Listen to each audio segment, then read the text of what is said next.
Unlike most Americans, the vast majority of Indians travel long distances by rail.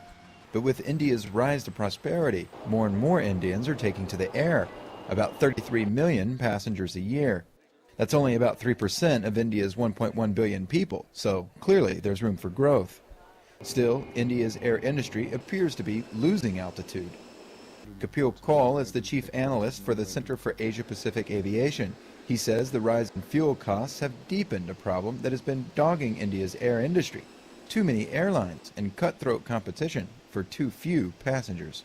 The airline industry is in a state of crisis. Mergers are necessary. It's globally a reality. In India, it's more of a reality because the kind of a competition we saw in the last 4 or 5 months at the kind of levels of pricing we saw was not business at all. The merger started a year ago as government-owned carriers Air India and Indian Airlines tied the knot. Then Jet Airways bought Air Sahara. Then Kingfisher Airlines, owned by flamboyant Indian billionaire liquor baron Vijay Mallya, recently merged with Air Deccan. Some airlines that have resisted mergers have resorted to other cost-cutting measures, says Siddhanta Sharma, the head of SpiceJet, one of several new budget carriers in India. I'll be realistic. We have cut down our capacity. We were to operate 18 aircraft.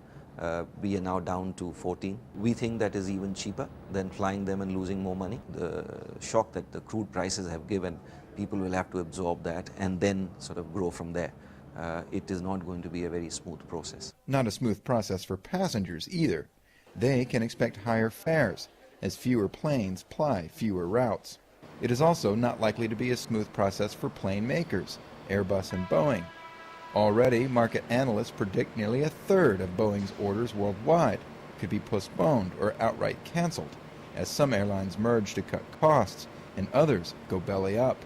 Dinesh Keskar is Boeing's vice president of sales for South Asia, is focused on the long-term health of India's airlines.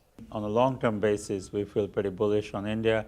GDP will continue to grow, and these airplanes will be effectively used to really increase the tourism, increase the commerce into the country, and it'll be really good for both Boeing and India. So far, India accounts for close to 10% of Boeing's $270 billion worth of new planes yet to be delivered. Compared to most American travelers, Indians are used to being pampered by their airlines with warm welcome towels and gourmet meals, frills that are soon becoming a thing of the past. The big fear for India's air carriers is that tourists and the much sought-after business traveler will start thinking twice before booking their next flight to the beach or the boardroom. Raymond Thibodeau, Nightly Business Report, New Delhi.